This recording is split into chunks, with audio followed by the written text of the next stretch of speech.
Good day, all Inderes TV viewers and listeners. Sampo published its third quarter results today, and I'm interviewing Sampo CFO Knut Arne Alsakeria here at Sampo HQ. Knut, congratulations for another great results. How would you sum up the third quarter development in Sampo? Well, thank you. I think it was a great result. Third quarter was driven by a few different things.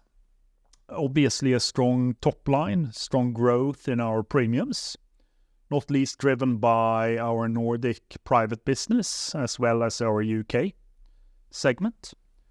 Then, despite the fact that we had some, headwinds from weather, we saw a good improvement in the underlying risk ratio, as well as always in the cost ratio development. As a third element, I could point to our investment return, which is benefited by the higher rates and the higher running yield we have in our fixed income portfolio. What explains its growth in the third quarter? I think it was 10% if we adjust for foreign exchange. And if we think about Nordic economies, they are slowing down, or some even talk about recession, inflation is coming down. So still you see so high growth. Why? It's true that in some lines of business like motor, we've had subdued growth because new car sales have been low. However, we've been able to grow in other products, which we very much like. And this year and this quarter, personal insurance has seen very good growth, as well as our home product in the private segment. Then we have high retention, which means that customer stays with us. And then we have strong digital capabilities, meaning that it's easy for our customers to buy products from us.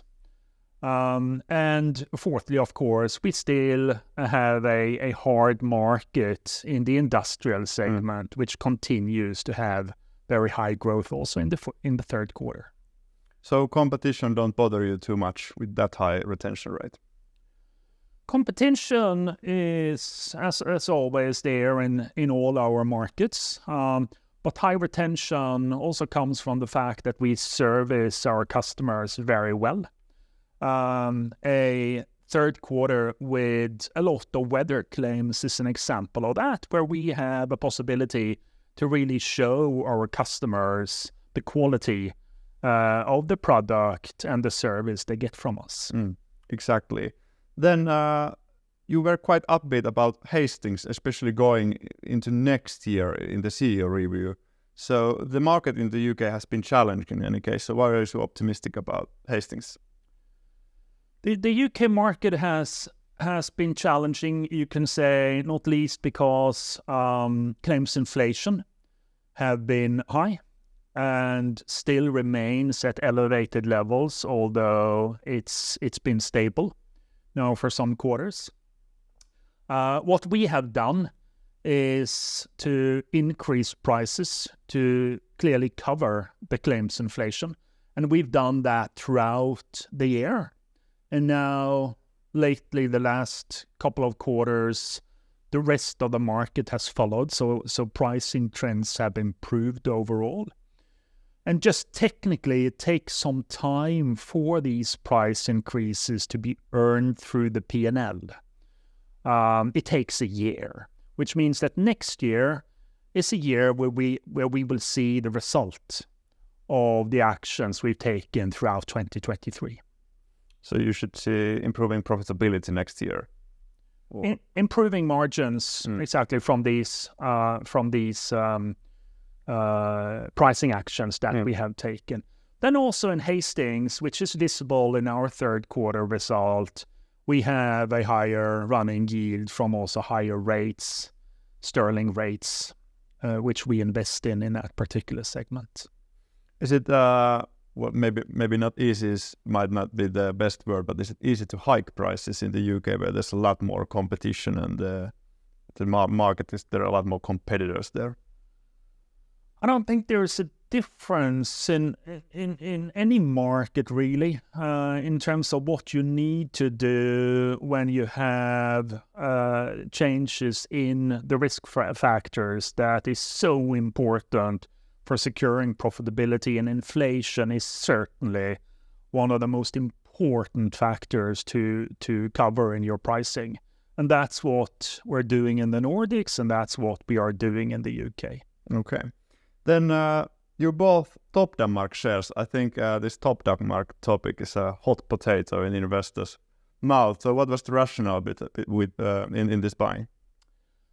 It's really nothing new in terms of what we have done and talked about for many years. When there has been, and also in the third quarter, when there was some smaller blocks of shares that was offered to us, we had an interest to buy them at market prices. We've done that before, and we got an opportunity to do that again, all those small blocks in the third quarter. So nothing new really. So this is the level where you have appetite for Topdanmark shares.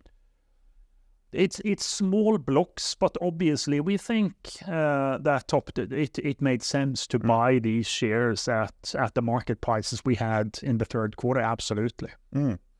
After Mandatum divestment, your balance sheet is still very well capitalized, and if the Swedish Financial Authority approves your application for new solvency model, you will have even more excess capital available. So what kind of capital allocation policy investors should be expecting going forward? Well, we'll come back to the revised capital management framework at a little later stage, as we've said. But in terms of the overall capital allocation principles, I don't think there's a lot new to say. We will continue to have a regular dividend, which will be stable and grow in line with our underwriting profitability. Then excess capital can be returned either through buybacks or special dividend, which we also have done before, or used for bolt-on acquisitions, which is a part of our current capital management framework. It's important on the latter point to remember that some of the excess capital, you could say, is still related to the two financial investments we have left in Sampo PLC after the demerger, where some of them went to Mandatum and a couple were left with Sampo PLC.